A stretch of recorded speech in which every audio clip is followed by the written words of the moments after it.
The word miracle is a wonderful thing and a supreme human nature. It requires diligence to achieve it. Anyone can do it if they have enough diligence. The Buddha taught about 3 types of miracles. The first is the supernatural power miracle. The second is the miracle of preaching, and the third is the miracle of teaching. Supernatural power miracles and miracles of preaching are miracles of ordinary people, not of the noble ones. These miracles cannot solve the problems of aging, illness, and death. We must distinguish between them. What is this miracle? The Buddha told Kavada that the monk Kavada in this Dhamma Vinaya can perform many kinds of supernatural powers. One person can become many, many can become one person, and from one person to many, many can become one person.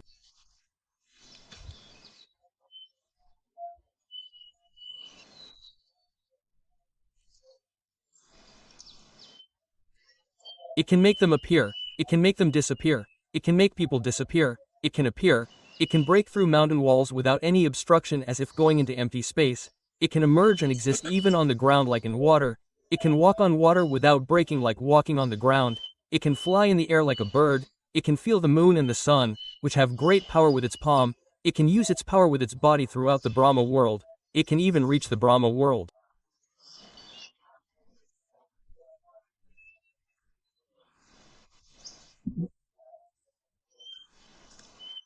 This is the nature of miracles. But people who can perform miracles, do they grow old, get sick, or die? Do they die? Do they die and are they free from all destinies? They can't be free because they are not a Sotapanna. Ordinary people are amazed.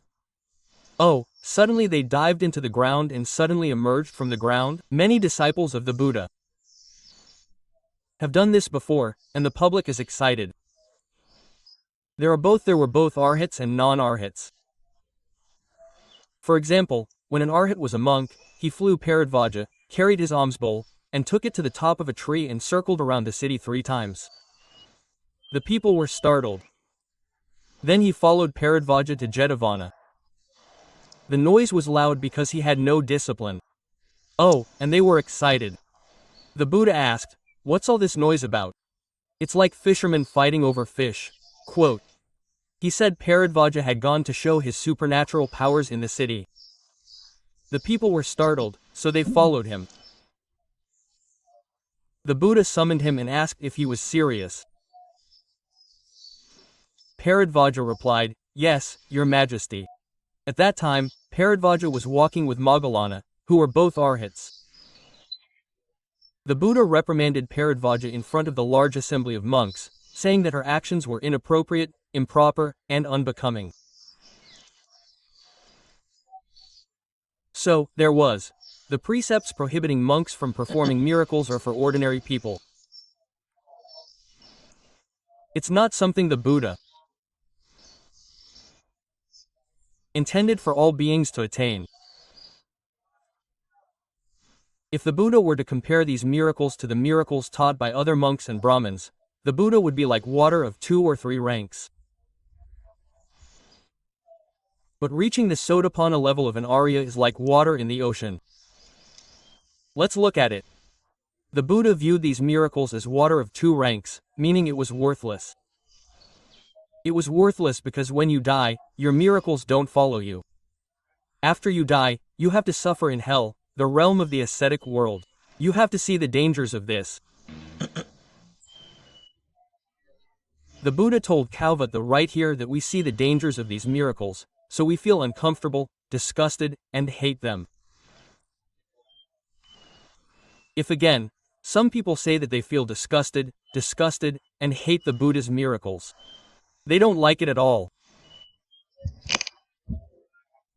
It draws people's faith to pay attention to the time when the Buddha's disciples went underground to arrange a seat for the Buddha so that he could preach to the crowds waiting to listen to the Dhamma. But it turned out that the crowds were all interested in the Buddha's disciples. The Buddha didn't perform any supernatural powers. At that time, he just walked normally to the seat to preach. The crowd came like this, asking to listen to the Buddha's Dhamma. But Kavada went underground and immediately informed the Buddha that the crowd was coming to listen to the Buddha's Dhamma. He went to arrange seats here and there. He went underground and emerged, dragging a large rock and all that stuff. The Buddha walked normally and sat down. No one paid attention to the Buddha. If I preached the Dhamma, no one would care to listen. So at that time, I told this disciple to demonstrate his supernatural powers even more. Open your mouth as much as you want. If you were the Buddha, how would you solve this problem? How would you solve this problem? The Buddha told me to go all out. I flew up and performed many supernatural powers. Then I flew down and prostrated at the Buddha's feet. Then I walked away into the forest. It wasn't my duty. After that, the crowd thought, wow, this is so skilled. You can do so many things. You still respect and pay homage to the Buddha. The Buddha must be more skilled than me. Quote. They started to turn their attention to the Buddha. The Buddha gradually began to preach the Dhamma. Otherwise, if he preached, no one would listen. It would be a waste of his energy. This is the disadvantage of supernatural powers that can be easily and clearly seen.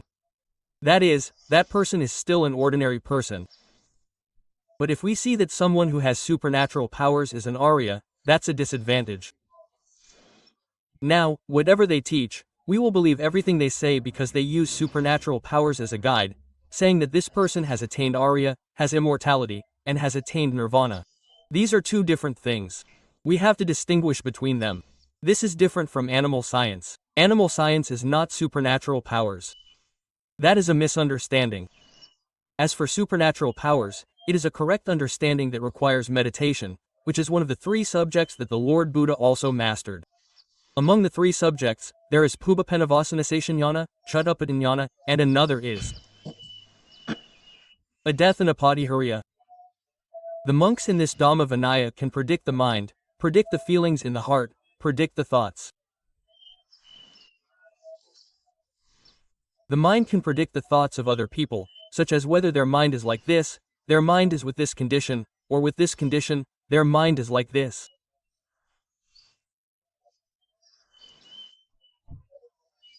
Whoever has faith, devotion, sees that monk, can predict the mind, predict the feelings in the mind of those who have faith, while others do not.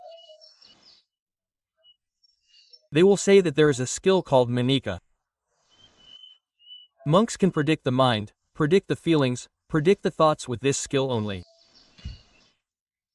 The Buddha said that people who do not have faith and devotion would speak like that. Look, Kavada, we see the fault in giving a sermon like this, so we feel uncomfortable, bored, and hate giving a sermon on miracles. So the Buddha is not pleased with giving a sermon on miracles. Knowing the mind, the true mind, is not ours. Knowing it is just knowing something fake. Oh, I don't know what to do if we keep abandoning our desires or we think that our fabricated minds aren't ours. Knowing is all that matters, right? Once we know, we discard it. Once we know, we discard it. Like this, knowing is useless. This is the miracle of sermons. As for the miracle of instruction, what is it? The miracle of instruction, the Lord Buddha said that the monks in this Dhamma Vinaya always teach like this. You should think like this, don't think like that. Do in your mind like this, don't do in your mind like that. Let go of this, attain this. This is called the miracle of instruction. The miracle of instruction is spoken. Sasani Sasanang means spoken words, words that come out of the mouth. And the words that come out of the mouth of the Lord Buddha, he determined concentration every time he spoke so that he wouldn't miss even a single word. The Lord Buddha was very careful in teaching the Dhamma. He is like a lion seizing its prey. He must not miss once. Therefore, the Lord Buddha preached the Dhamma only once and focused it with concentration. He must not miss. He must be a kariko and must connect and correspond with every Dhamma that he had already preached. It is not easy. It is not easy at all.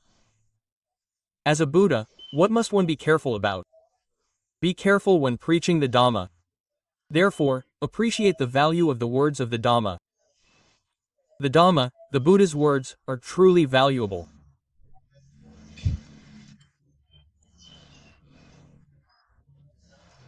Every Buddhist household must have the Dhamma because he said that the Dhamma, or the Vinaya, which we have preached and established for you all, will be your teacher after our passing.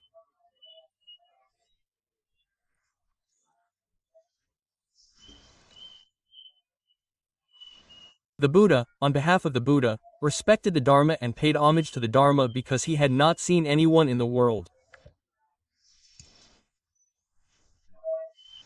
pure enough for him to pay homage to. There was no one better than the Buddha among humans.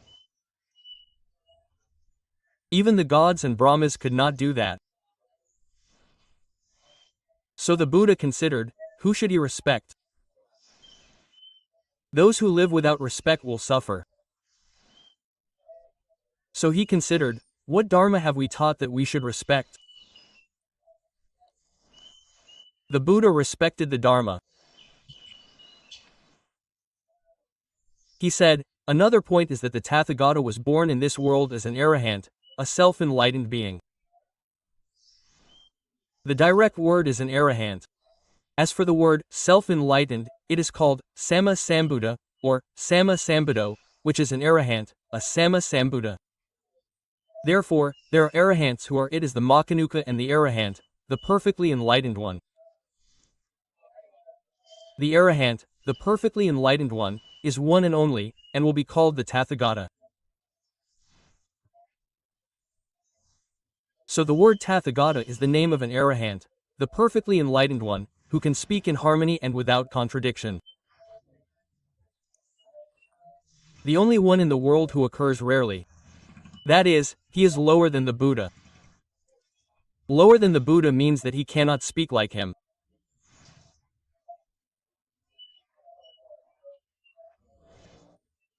When he confirmed that he is the only one who can do this, why wouldn't his words be the best, the most sublime, the purest, and the most complete, meaning neither more nor less?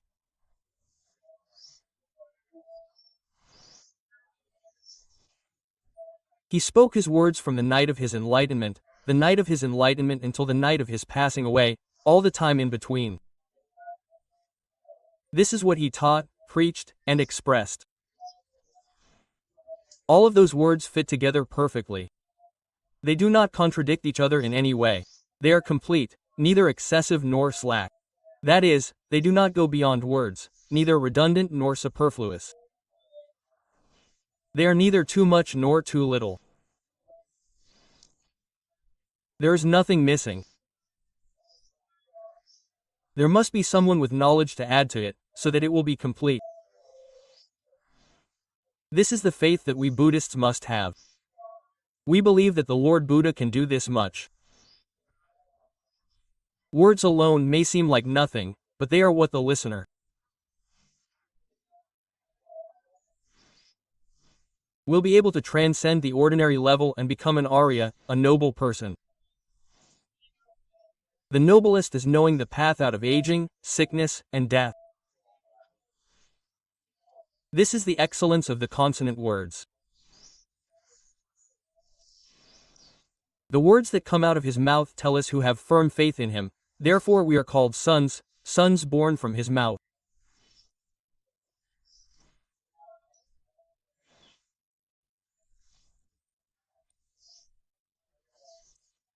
We are children of the Buddha, born from the mouth of the Lord Buddha, born through the Dhamma because his mouth spoke the Dhamma, born through the Dhamma, created through the Dhamma, are heirs through the Dhamma, are heirs in whose words, are heirs in the Dhamma, the words of the Master, the arahants of the Sama Sambuddha type, the remaining arahants, all the remaining noble persons are Makanika, meaning followers or disciples, coming from the word disciple, Savaka, meaning listeners.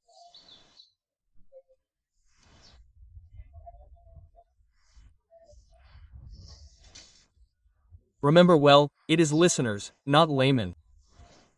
The speaker, the layman is the layman, the listener is the listener. The layman only happens once in a while. Let's understand clearly, therefore, attention will be it all comes down to the Buddha. He is the only one who confirms it. He is the only one, so no one else. This is why all teachings must come to the Buddha.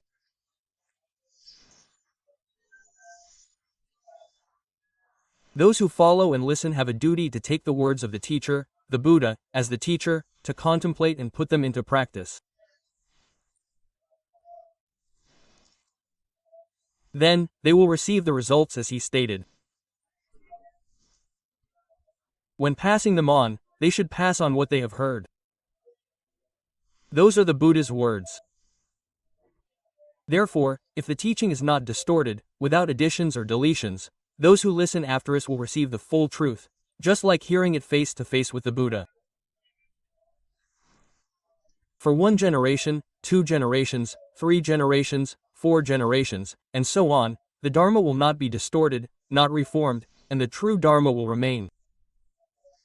But the problems will remain. Since each person's memory is not perfect, some things are omitted or embellished.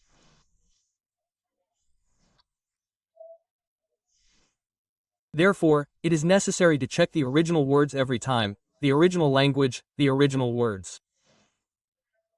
Therefore, the Lord Buddha ordered the monks to study in the original language, the language of the Buddha, the language of the Kosala people. King Prasenthi Kosala said, "The Lord Buddha is a king, I am a king, the Lord Buddha is 80 years old, I am 80 years old, the Lord Buddha is a Kosala, I am a Kosala."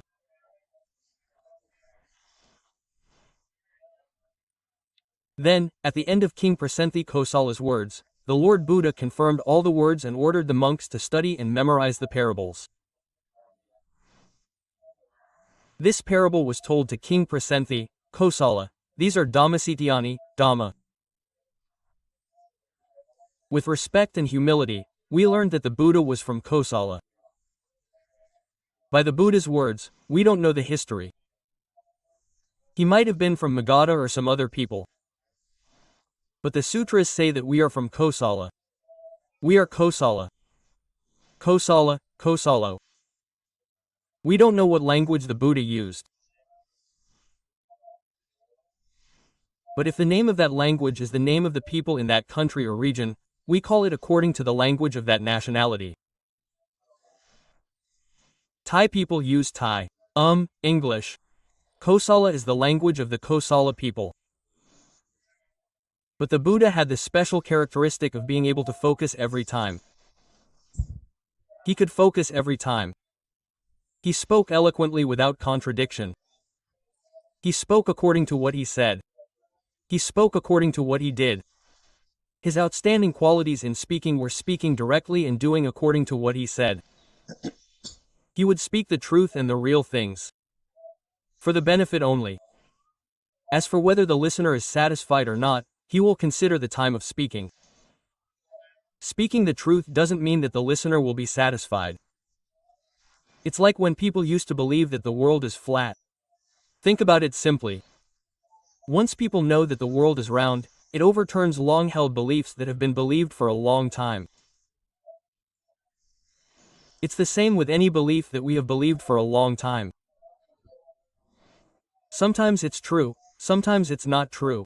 Who measures it? Measure it with the Buddha. Some things the Buddha taught are good and have been around for a long time, such as the 5 precepts, the 1st jhana, the 2nd jhana, the 3rd jhana, and the 4th jhana. The cultivation of loving kindness, compassion, sympathetic joy, and equanimity have always been there. Ordinary people can practice them as renunciation, which is the practice of escaping from sensual desire. He said he was an arahant, enlightened by himself, complete with knowledge and conduct. What is knowledge? What is conduct? He has expanded his vocabulary. Some people read this and at first say, "Hey, I don't know the vocabulary." Never mind. I'm also a novice. I haven't studied anything or mastered the language. Quote.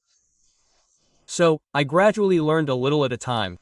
When I was told that he was complete in knowledge and conduct, what is knowledge? What is conduct? Take it easy. Keep reading. You'll find him. He will tell you what knowledge is like and conduct is like this. This is the miracle of teaching. His words are like having a dictionary within himself. Completely complete.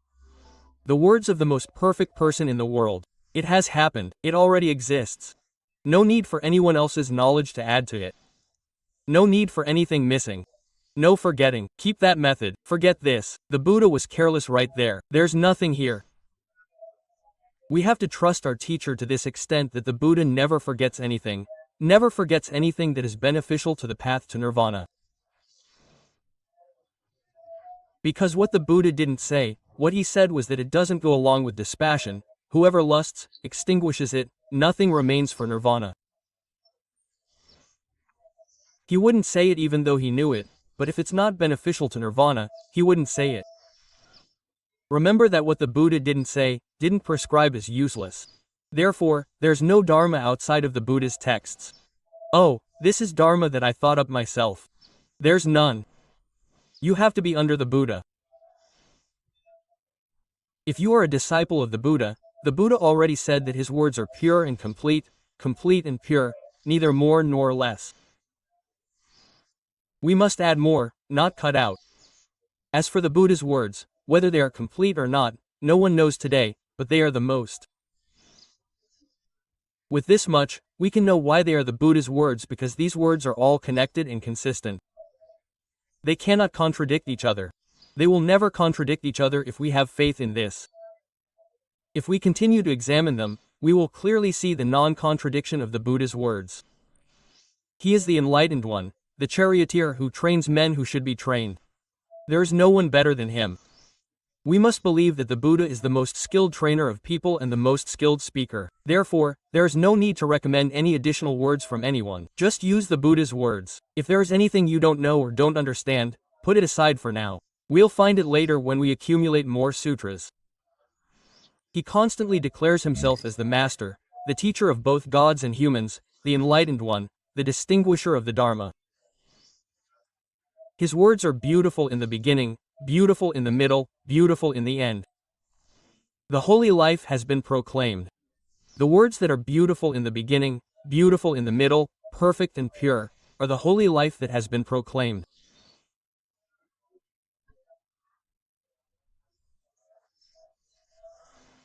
Now, our good fortune to be born in this era, as I said this morning, is that in addition to encountering the Buddha's words, we also encounter the Pakun Sutta, which points out the appropriate time to listen to the teachings of miracles, to listen to the Dharma that contains miracles, namely, the time of death.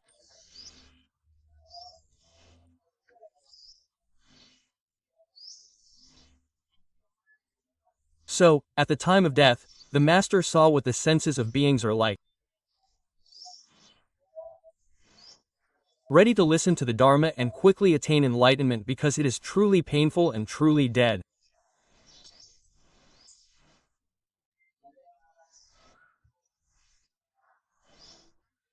Therefore, the Buddha pointed to the time of death and told Ananda about the benefits of those who hear the words of the Tathagata during this time of death, which we have probably seen a lot today.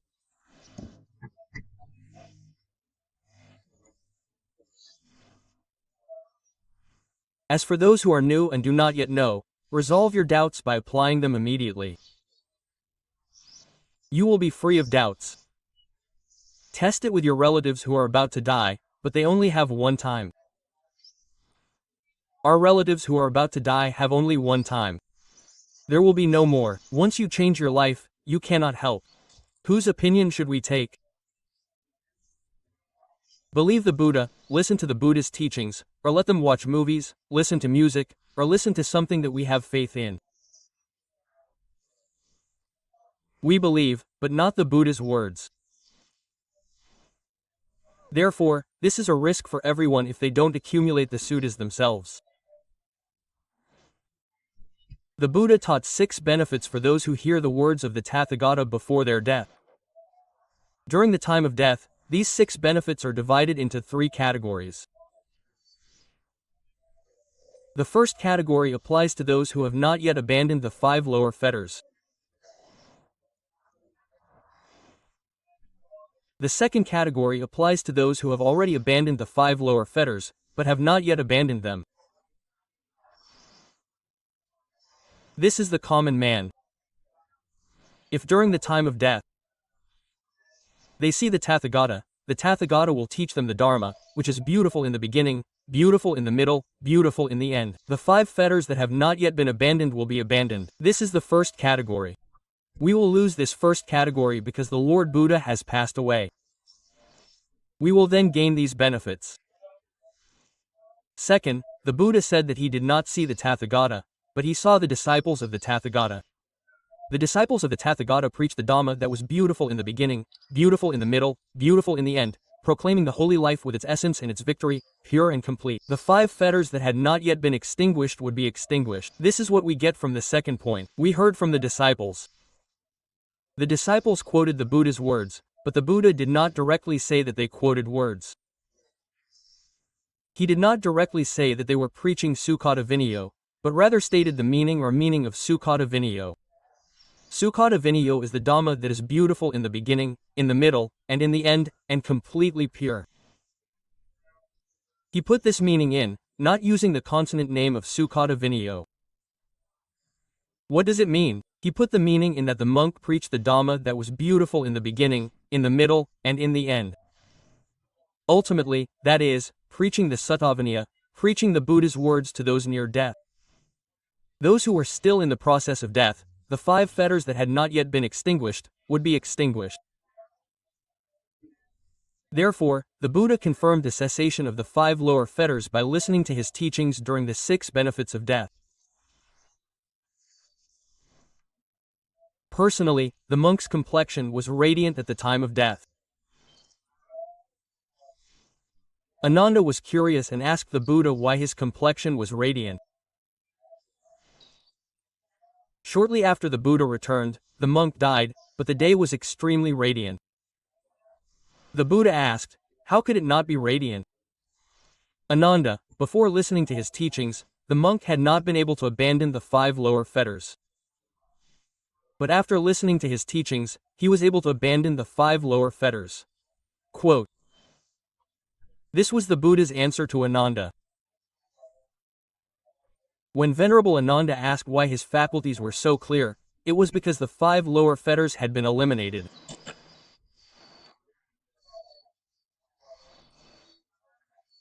He then told Ananda that there were 6 benefits for those who hear the words of the Tathagata before his death or who contemplate the Dhamma at the right time.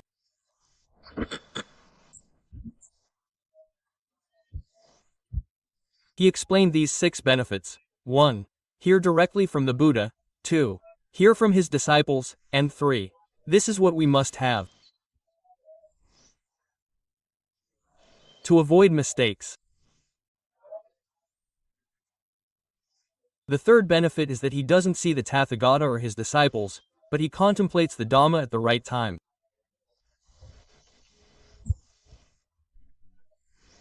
His mind is released from the 5 lower fetters because he has heard the Dhamma sermon and abandoned the 5 lower fetters. Therefore, the third benefit is, this is self-reliance. Point 1. Point 2. Others help us. Point 3. We rely on ourselves. I just found out. A close disciple has been missing for 2 days. What's wrong? He doesn't answer his phone. He's quiet. He usually comes every morning. It turns out I just found out he has a stroke. We have to send someone to visit. I don't know if he's the only one with the stroke. He only answered the phone a little while ago. He couldn't speak clearly.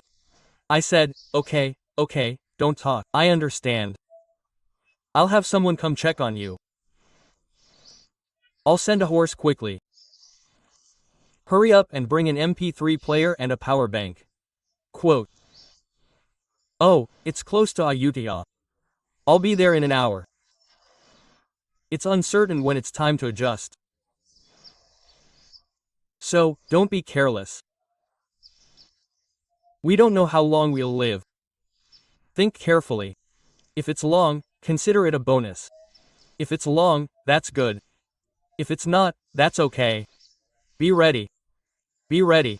Be a disciple of the Tathagata. Be ready. Be a refuge. Have a refuge. But the Lord Buddha taught us to live happily and contentedly. Living life isn't about being carefree and sad all day. Oh, it's depressing. It becomes even more gloomy. In the highest class of lay people, the Lord Buddha taught us to make a living righteously without stress. Don't be stressed. There are two kinds of stress. You have to use good words. When we go to do something, the doctor will be stressed. One kind of stress means people who think a lot, but people who don't think a lot but are serious about their work will be stressed. Just be serious about your work. Don't do any kind of work. Like ordinary work, brush your teeth. If you try to be too serious, your gums will break. Too serious. Live life too seriously. I'm taking a shower, scrubbing with soap, scrubbing with someone, slipping and falling in the bathroom and dying. This is too serious about work. This is another stressful angle. I don't think too much, but if I'm a little serious, I should tone it down a bit. Being serious about work is good, but too much is not good. Like the Buddha said, he thought about all the good qualities. Oh, it's not enough, but thinking too much makes the body tired, the body aches, the mind is exhausted. We have to come to some peace. We have to stop thinking, just be with the still wind. The Buddha taught us to live happily and be content in happiness, content in comfort. Live comfortably, but content in comfort too. Earn a living righteously without stress. 2. Make yourself happy, content, make yourself happy too. Satisfied with food, sleeping soundly, living life. We were born as humans and this is a realm of bliss. This is a blissful destination. Share wealth and make merit. We are happy, so we share, whether a lot or a little, according to our mindfulness and strength. The Buddha told us to follow our mindfulness and strength.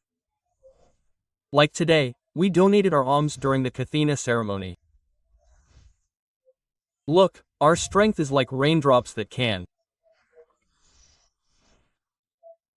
fill up a large pond in the ocean.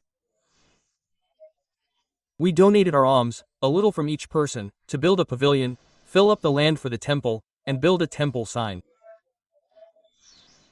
We can do many things in the temple, right? This is from the public.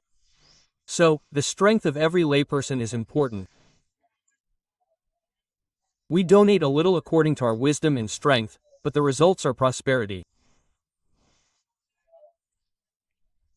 Firm determination in the Dharma, obtaining a place for practice, attracting a large number of people to listen to the Dharma, a moderate number, a small number, all available.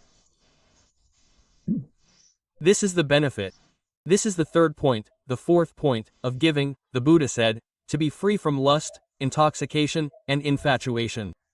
He said to be free from greed, to see the faults, to have wisdom as a means of escaping them. Consume those possessions. We will have a nice car, a nice house, a nice car, and good things to use as we please. It's okay because one aspect of the merit of those who give alms is that their minds will be inclined to consume the 5 higher sensual pleasures, to consume the 5 kama qualities to the best of their ability. However, we must not become infatuated with them. We must not let them cause us suffering.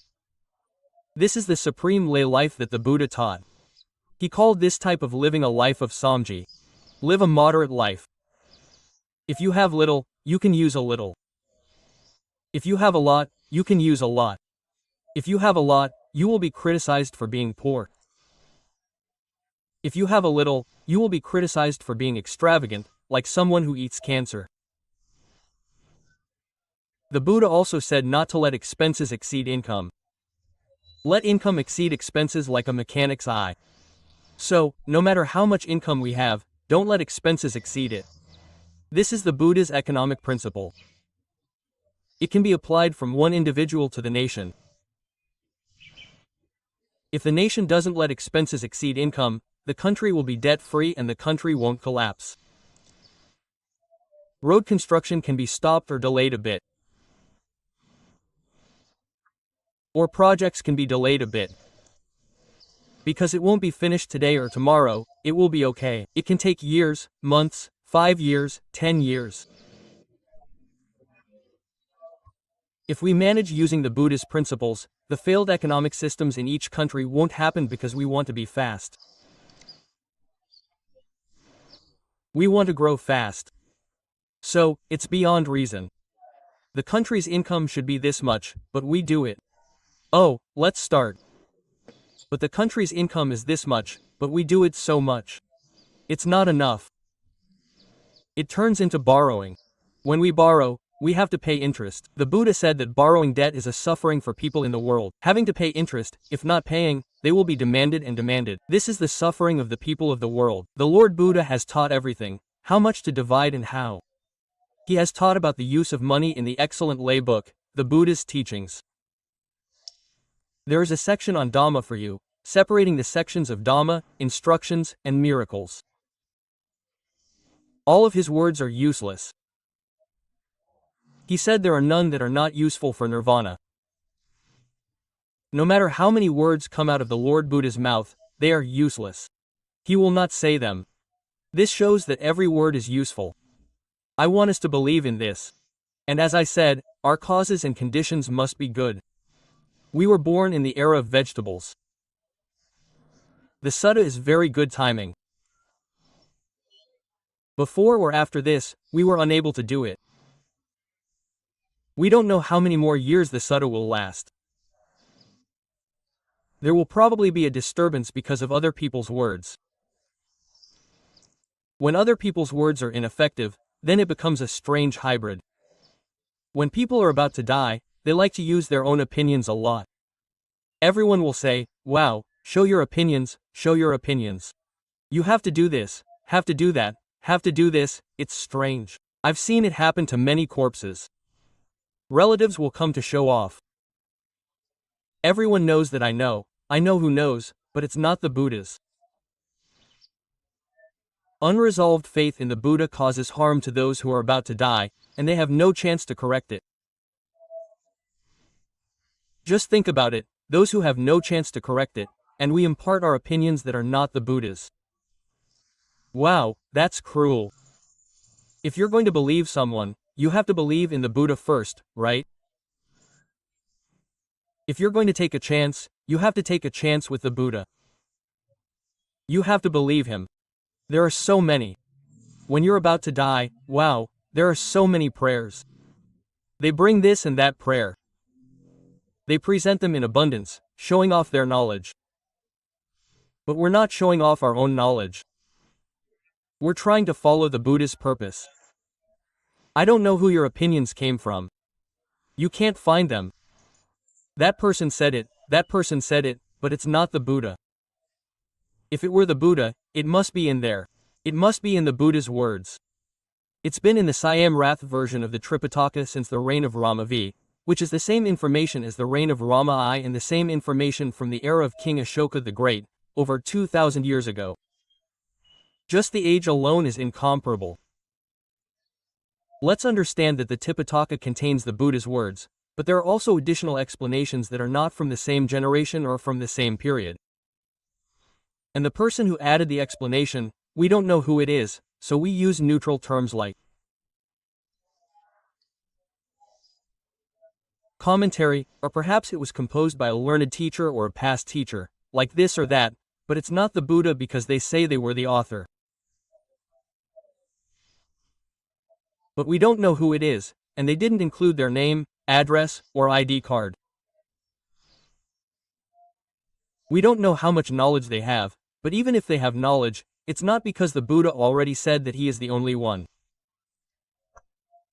We can't be compared to the Buddha. This miracle of Anusasani Patitaka must be truly preserved.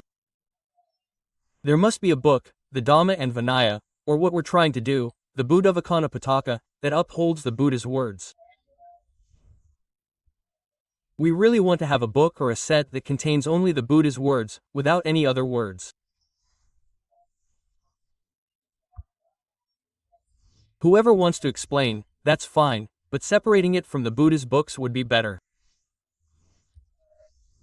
Go write an explanation, write as many volumes as you want. I'll just say that. He said that this volume refers to this page, the next page, this section of the Buddha's words. This is a separate volume. Don't mix them up or insert them line by line. It would cause confusion. Don't rewrite it. So, the newly composed Dhamma text, claiming that he is the Buddha, oh my, this falls under the 10 suttas and 18 suttas, which he says explain things that the Tathagata didn't prescribe, that he prescribes, that he didn't prescribe. The ones that he never prescribes, he says he prescribes. The ones that he prescribes, he says he didn't prescribe. The ones that he says he didn't prescribe, he says he didn't prescribe. The ones that he didn't say, he says he didn't say. The ones that he didn't say, he says he did. Isn't that the reverse? Question mark. The Tathagata's behavior is the opposite. He says he didn't practice. He says he never practiced. He says he did this. He says he did this. He says he did this. He says he did that. Rewriting it is not for goodwill. You have no right. Just separate the information. Honestly, what the Buddha said, there are books like that. It's all round. Whoever has their own opinions, beliefs, and wants to explain more, separate the information and write it themselves. Whoever believes in the Buddha, it's not enough to listen to them and then separate them. It's not a problem. Everyone has their own faith. If it's 100% of the Buddhas, then it's only the Buddhas. His words can't be wrong. If other people can, then what the Buddha said was wrong, right? Think about it simply. If other people can explain what the Buddha said, it's not true. It becomes a contradiction of the Buddha's words. And right? The Buddha's words are not a karigo. The Buddha's words must be a karigo. They can always be used and must be true. So, it can be considered that we have created good causes and conditions.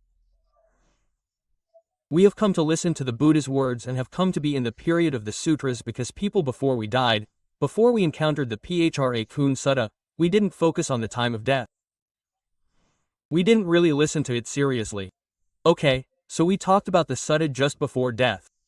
It was just a little bit, not as serious as today. Nowadays, we're really serious. We listen to it like we put it in our ears. Or we put it next to our ears and do it for hours all night long, 10 to 20 hours continuously. We'll see the results. The longer we listen, the clearer our senses will become because they're wanting to do it. Our senses that are mature are listening to the Dhamma to the point of being half dizzy from the radio. They're at a loss. You just stop there like Sariputta. He went to preach the Dhamma to the Parabhajika. He was about to die. He saw the Parabhajika was about to die. What was he preaching? He preached the 4 divine abodes. Oh, go read this sutra. Look at it. The Buddha was very displeased with Sariputta. Now, while Sariputta was preaching the Dhamma to the Parabhajika, the Buddha was with a group of monks and said, I know. The Buddha knows. He told the group of monks, Sariputta is doing this. Then he finished and went to his quarters. Sariputta came back to inform the Buddha. He said, Ah. The Buddha went in and Sariputta followed him to his quarters. The Buddha asked him what he had been doing. He had witnesses. The Buddha knew and had already told many monks. But then he met Sariputta and asked him what he had been doing. Sariputta told him and wanted him to tell him himself. After he finished telling him, there were still tasks he could perform. It was like why he hadn't allowed the 4 noble truths to be taught. At this point, the Brahman was enshrined in the Brahma world. The Buddha followed up and saw where he was going. If he had taught the 4 noble truths, it would have been over and he could have entered nirvana. The Buddha said that the tasks he could still perform were still there, like, we didn't give him the full Dhamma before he died. What Dhamma did we give him? We let him watch movies, listen to music, whatever. It's all done. The 5 sensual pleasures, hell, birth, ghosts, the realm of the 4 noble truths, dependent origination. Give him the deepest Dhamma to the fullest extent. That is, his faculties are strong enough. Don't be suspicious that he has never heard the Dhamma. He is a foreigner. He understands the language and understands it. Don't take your opinion, okay? Follow the Buddha's wishes. He said it simply and simply that during the time of death, if you hear his words, the 5 fetters will be destroyed. You don't need to. Are there any conditions? Just follow what the Buddha said and try to see the results. But I want to do it honestly and precisely, and you'll see the results yourself. From my experience in many cases, we'll see that the longer you listen, the better. The important lesson to listen to is Paticca. During that time, during the data collection period, various Dhamma teachings were revealed. However, some corpses had brighter skin than others, very yellow. I would always ask these types of corpses what they were listening to. Everyone would answer the same thing, Paticca. So, let's use Paticca because it is the ultimate. The Buddha said that if we were to praise him truthfully, we should praise him for understanding Paticca. Being a perfectly enlightened one means knowing this. He said that whoever sees Paticca is said to see the Dhamma. Whoever sees the Dhamma is said to see Paticca. And whoever sees the Dhamma is said to see. So here, we must be steadfast in the Buddha's teachings. Just put aside our own opinions. The teacher also put aside his own opinions. Then, look at what the Pakuna Sutta says and follow that. You will see the results directly. If we have an opinion, we don't believe him. Can this sutra be used? It won't be. If we don't know about the fetters, if we don't know about anagami, if we don't know any deep Dhamma, this sutra will just pass by. It's like reading an ordinary sutra. We won't use it for anything. So, with suttas, we can find details in the suttas like, hey, this is the period of death. Hey, the period of death, the 5 fetters are gone. Hey, is it really that easy? Try it. Don't be suspicious. Just try it. When it works, hey, 1, you got it. Oh, try 2, you got it. Oh, try 3, oh, you got it. Keep expanding on it and start collecting information. The longer you listen, some people die. During death, they hear it by chance. Some people are giving it away and then die first. What should they do? They just happen to listen. Try it, they get results. Quote, hey, why did it work? I'm dead. This doesn't sound good, right? Ordinary people have to evaluate it and say, hey, I can't listen to it after death. But if it's not, we have to come back and see. It works, but after listening, hey, how's that? Come back and look at the suttas. Oh, the Buddha always said that during death, the body is the object of worship. Falling and destroying, life is shattered. I've been wondering for a long time why you said these 2 words or what. Why didn't you say that death is death? We said that death is death. There's no body breaking and destroying, life is shattered, and you always say this. There must be some kind of secret. Oh, when the body breaks, life isn't broken yet, how can you still listen? So I said that when you die, listen and keep playing, keep playing. The longer you play, the brighter it becomes, brighter and brighter. Later, we recorded a clip to keep. Oh, it's like this. Whoever recorded a clip will see that the complexion will gradually become brighter and brighter. From the head, from the hands, from the feet, these are the results of the miracles of the teachings. But miracles cannot help other people. They cannot make them enemies. Miracle sermons cannot help. Can you make other people enemies with miracles? If you don't have miracles, can you use miracles to make them enemies? No, the Buddha does not have the power to make us enemies. But he has words that he speaks and communicates with each other. We listen to the communication through words and we must put them into practice. The Buddha blesses us. Being an Arya is not possible without supernatural powers. The Buddha told the monks themselves that they do not have supernatural powers, that our minds must be free from defilements on that day. Today, they cannot. The one that communicates is the Dhamma. The Dhamma is the medium. Therefore, the first level of Arya is called Sotapadiphala. Sota is the result of hearing sounds directly. Do you see? The Buddha named it directly. It is the result of listening, which is sotapadiphala, right? Therefore, the Buddha's precepts are precepts based on reason. There are no playful or floating precepts. I want to name it. This is the name, it's like this, it's not like this, it has all the meanings. This is the subtlety of the Buddha. We will see that this person speaks very wisely, very detailed, logically, and in order. It's even more detailed in the Anusasani Padahari in the Buddha's words. But you have to go look in Pali, which is the Kosala language. Every word is arranged systematically, according to the causal nature and the nature that arises from the cause. If something comes first, it will be arranged first. If something comes later, it will be arranged last. Like this person who became a Sakadagami and was reborn as a diva. Oh, he was a Sakadagami when he was a diva. Vada or being a Sakadagami then becoming a diva. In the consonants, it will say Sakadagami Hoti Ahoti, which means having, being a Sakadagami only once.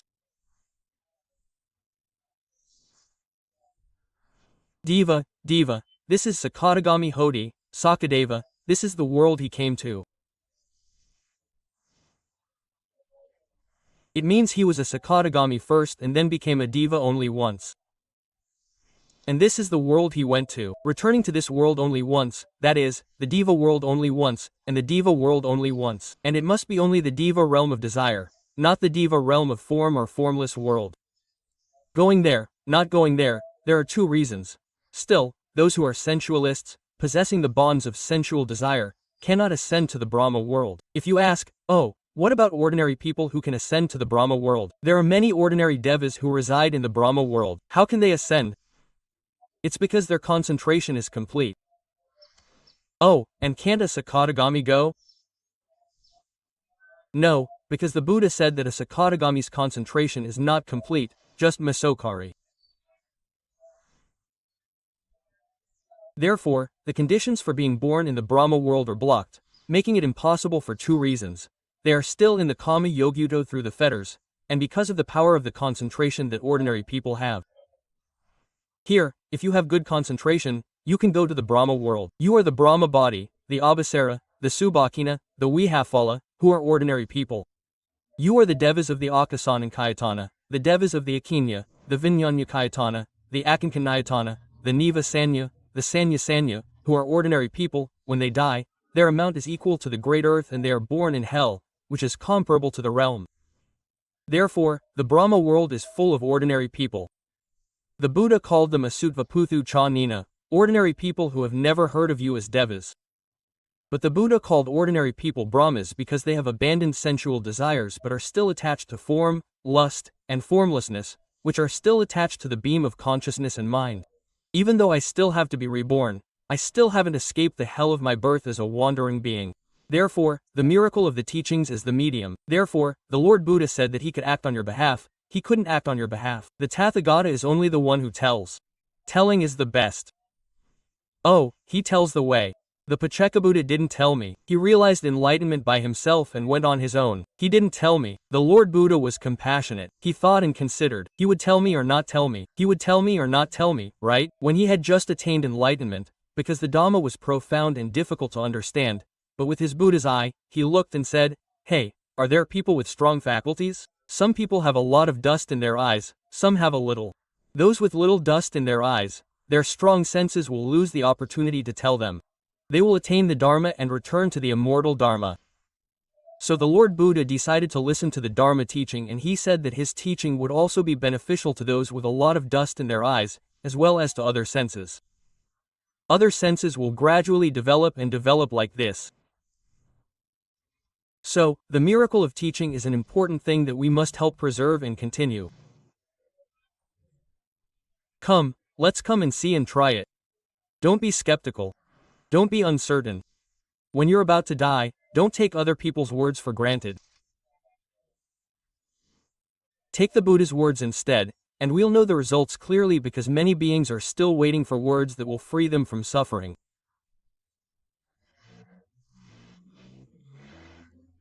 Let's put aside our opinions and take the Buddha's opinion and live happily, comfortably, without stress. Choose the middle path, morality, concentration, and wisdom. Follow the Noble Eightfold Path, mindfulness of breathing, the middle path, and ease into life. Don't be stressed. Choose to make a living based on righteousness, without stress. Choose to make yourself happy, contented, and share your wealth. Cultivate merit, without lust, intoxication, or infatuation. Be normal, see the faults, and have wisdom as your guide. To avoid consuming those wealth, we say that it's the best. The 5 precepts are complete, firmly established in the Buddha, Dhamma, and Sangha, and are not shaken. This is a Sotapanna. And do you see? Just this much, just get these 5 precepts. Really, the 5 precepts. If the 5 precepts aren't complete, take the first 3 and then add the 4 right speeches. This is a Sotapanna with over 50 meanings. Go and choose, or else, you have to thoroughly study the 4 noble truths, firmly established in the Buddha, Dhamma, and Sangha, and see the 4 noble truths. This is a Sotapanna. Choose whoever is most adept at what.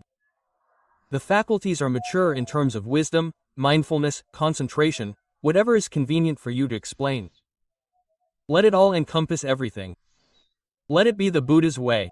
It's all good. Don't make it a way that you add to or embellish yourself. That's not good. Because the Buddha has already said that monks will not prescribe things that have never been prescribed. Monks will not abrogate things that have already been prescribed. Monks will strictly observe and study the precepts that have already been prescribed. As long as you are there, monks can hope for prosperity. There will be no decline at all. If we will live without decline, we will live a comfortable life, helping and supporting each other, being kind and forgiving. Be generous and share with one another. Be kind, compassionate, sympathetic, and equanimous. These are the Dhammas that bring peace to the world. There are 6 Sanyadhammas. The most important is the 6th, which is the ultimate principle of the 6 Dhammas. They are to become a Sotapanna and attain Sotapadipala. Share everything. Don't pierce each other with your mouth. Don't quarrel or argue with each other. If someone pierces you with their mouth, it's like, oh, they lack the qualities, right? The Buddha would have told us this. There are many reminders for us. If we live like this, we will live happily in the world and die comfortably. We'll be ready whenever we die. Quote,